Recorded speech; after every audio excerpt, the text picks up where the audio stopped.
Welcome back to AutoLooks.net. I'm your host, Everett, of this brand new AutoLooks Autopod. This week we're going to be looking at the takeover and emergence of the Crosstrek marketplace. AutoLooks.net Autopod, streaming day or night, coming right at you, right here, right now. Now, Crosstrek Marketplace is what we're going to be talking about today on AutoLooks.net Autopod. Please keep watching or listening to our Twitter, Facebook, Pinterest, Google+, and www.autolooks.net for all updates, everything AutoLooks from the industry, corporate websites, and rate them yourselves. AutoLooks.net, bringing you the automotive world right to your screen. I'm your host, Everett, and this week, like I said, we are looking at the Crosstrek Marketplace. The Crosstrek Marketplace is something that actually has been around for a lot longer than most people think. Most people think Crosstreks or trekking models, they start thinking back to the early 2000s. Subaru Impreza Crosstrek XV, or Fiat 500 trekking models, Panda trekking, things like that. They start thinking late 90s, early 2000s, Crosstreks really started coming into play. No, actually, you're incorrect. If we want to take a look back at the original Crosstrek, we can go as far back as the beginnings of the automobile. Because really, the initial automobile, they were go-anywhere vehicles built for all terrains, but they still classified them as cars, coupes, convertibles, but they went off-road. And by today's classification for vehicles, that would actually classify them into the Crosstrek/trekking marketplace. Yes, the original Model T, by today's standards, would be a Crosstrek model. The only other thing that it could classify as today, because there is no plastic body molding and there's no standard lower version of it, would be a crossover utility vehicle because it can go just about anywhere. It's still classified as an automobile. Yeah, we get it. Everything's classified as an automobile. But that's all they classified them as back those days. Eventually, the car term did come into play, and people started calling things with two doors the coupe model, which eventually spawned into sports cars in the 1920s. But before that, Crosstrek models really were nothing ever heard of. The actual first models that you can really consider as Crosstrek models, you have to date yourself all the way back to the last final days of America's number 4 car maker, AMC, or as it was called back then, American Motors Corporation. Yes, they once owned Jeep, and like Audi did with the Quattro, well, AMC saw a marketplace for an all-wheel drive system within a vehicle, and they also saw a marketplace that needed a brand new niche. A niche of a vehicle that you can put your family into and bring them out to camp without any worries of ground clearance. Yes, we're talking about the AMC Eagle SX4. The Eagle nameplate was eventually used under the Chrysler profile after they bought the ill-fated AMC brand right before they went bankrupt. Kind of funny, huh? They go bankrupt and, well, AMC dies out too. Might have been something you could have dodged there. Dodge. But the AMC Eagle actually brought into the world the version of a Crosstrek. Why? Because this is just a standard sedan, wagon, even a coupe model of a vehicle that was already built for standard street ground clearance. You can go over basically a speed bump, and that's about it. Hit a pothole. But no, the AMC Eagle lifted that and said, hey, I want to take this coupe out into the backwoods. I want to buy this brand new vehicle, and I'm 18 years old back in 1981, like a lot of boys did. Well, even females did back then. They went out, and their first vehicle was actually a vehicle of 2 doors, not 4. It was a coupe. Everybody wanted a coupe because they all thought coupes meant I own a sports car. Even though it's not a sports car, it's a coupe. They still thought it was cool. Now, just take a look back at the 80s and see what everybody thought was cool. I don't know about you, but a Buick Park Avenue or Buick Regal as a 2-door is really nothing that cool. Same with the original Cavalier. That horrible boxy thing. This 2-door was not a cool coupe. But people still bought them in droves. This is a 24 model. Gave it an aftermarket appearance that anyone would want to drive. The AMC Eagle SX4 kind of did that for the Eagle brand. It gave them a coupe profile that can go off-road. This is actually something that today still hasn't been taken back because people today don't buy coupes or convertibles. And sports cars, well, until Ferrari releases their go-anywhere soft-roader, which they say is not a CUV, but it essentially is a CUV, but we'll have to wait until the design comes out because it could be, in a sense, a brand new entry into the cross-track niche of vehicles. Now, AMC soon would demise and fall to the Chrysler Corporation, and with that, the fall of the Eagle lineup died out. Yes, Chrysler decided not to keep the Eagle lineup. Hell, they decided to keep the name and turn it into the Eagle brand. Now, with that, they moved it forward, making, well, basically any Chrysler or Plymouth model into an Eagle brand, utilizing Mitsubishi stuff and adding it into an Eagle brand. Mitsubishi did keep the Eagle platform, which they helped co-develop with AMC and keep it going for a few years. But unfortunately, people were starting to lose interest in go anywhere vehicles. But one company saw the light and said, hey, we can't let this niche die out. And that company is the one that everybody thinks created this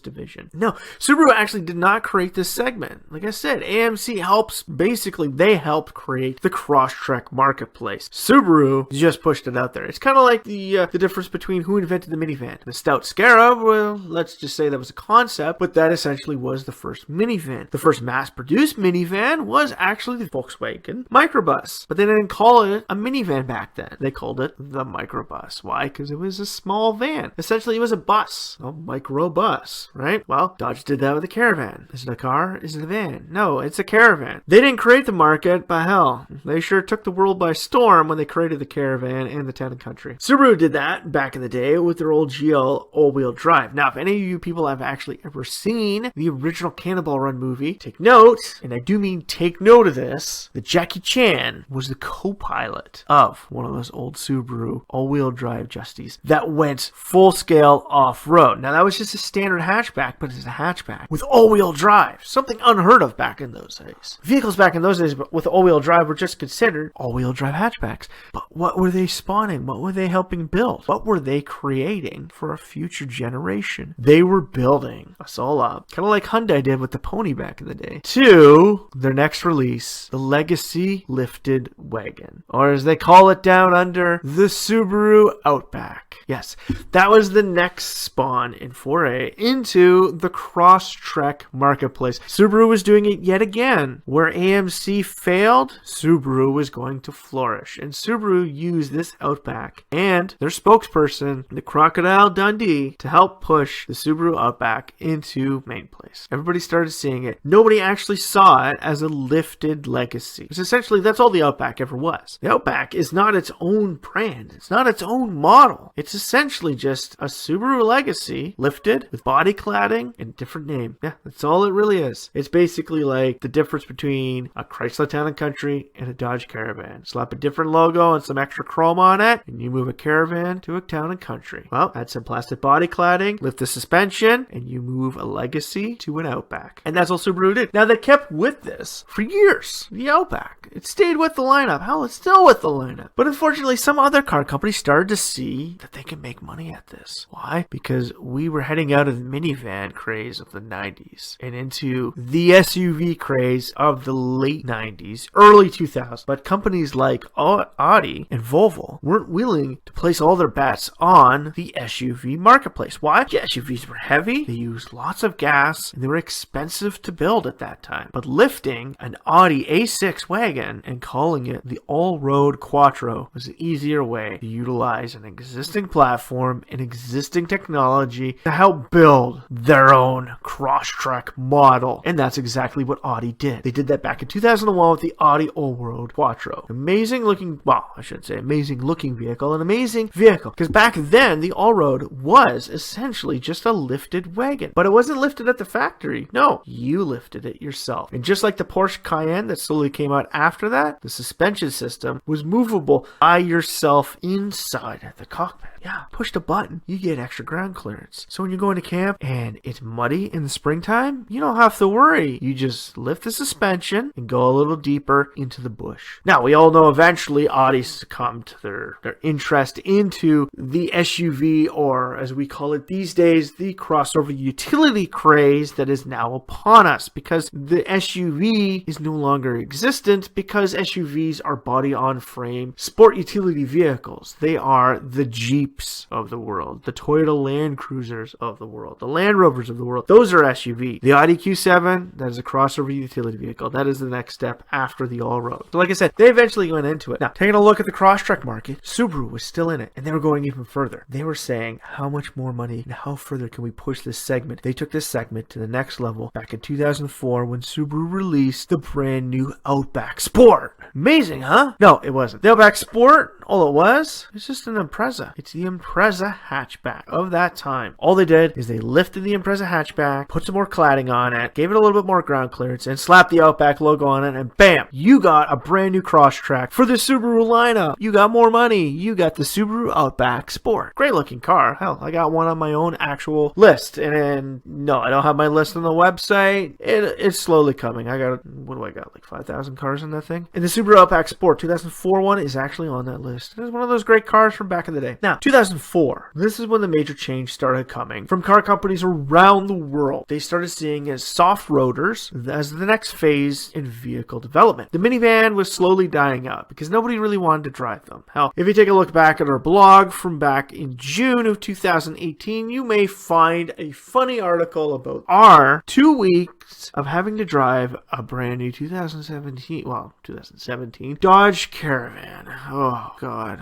Like I said, I drive a Mazda CX-9 at home. I am a man minivan person and not a straight minivan person. Sure, it's easy to get into and out of a minivan rather than a crossover utility vehicle, especially for people in the back seat. But hell, I'm the driver. I don't really get in the bed inside the back, and I don't really care. They may be more beneficial in some categories, but we really don't like minivans. And a lot of people are starting to see that. They started to see the minivan as that dormant, dying thing. Sort of like how all of us near the late 80s started seeing the station wagon as a dying breed of vehicle. Sure, it's still around, but just like the Coupe convertible, the wagon is a dying breed of vehicles. Not dying as fast as Coupe convertible, but getting pretty close. The Crosstrek, by 2004, more people were starting to see the benefits of owning a Crosstrek model within their brands. Why? You're taking existing technology that you have, you're adding an all-wheel drive system to it, and raising the suspension by, in most cases, 1 to 2 inches. And that's it. That's it. Think about it. You already have all this stuff developed within your product lineup for crossover utility vehicles or other soft roaders. So why not underpin your wagon, sedan, or hatchback models with this? Call it a trekking, Crosstrek, sport, hell, call it whatever you want to call it. It's still a Crosstrek version of that model. And guess what? These car companies get to sell it to you at a premium, just like special editions. So are they dumb? No, they're not dumb. They're damn smart. And by the early 2000s, car companies started to see this. Hell, take a look at the 2000 Saab 93X. It was moving after the Audi Allroad and Volkswagen Cross Country. It was moving into the premium category of the Crosstrek market. They wanted a piece of the pie. And like we said, Volvo didn't start out in an SUV. They didn't move into the crossover utility vehicle until the XC80 came out. Cross Country is where they got basically their foot into the soft roader market. They took their safe wagons as they were already and lifted them a little bit higher off the ground. Why? Because Volvo's a safe company. Saab was like that too. But Saab unfortunately had that horrible corporate owner of General Motors who basically just used it as a cash grab for technology for their own models. They stripped them of all their dignity and left them to die. And that's why Neves is now their owner of Saab. Sorry, General Motors, but we really didn't have any liking for what you did to Saab, Daewoo. Hell, you almost killed Suzuki off. And I am actually pissed about the Suzuki deal because I can no longer get parts for my Suzuki thanks to you pulling them from the market, General Motors. Now, Saab on the other hand, this 93X did an amazing job with their soft roads. They wanted to enter the market. They were looking to enter the CUV craze. They later entered that, utilizing the help Oldsmobile. But until then, they had the 93X. Now, this is 2010, back in 8 years ago. Then,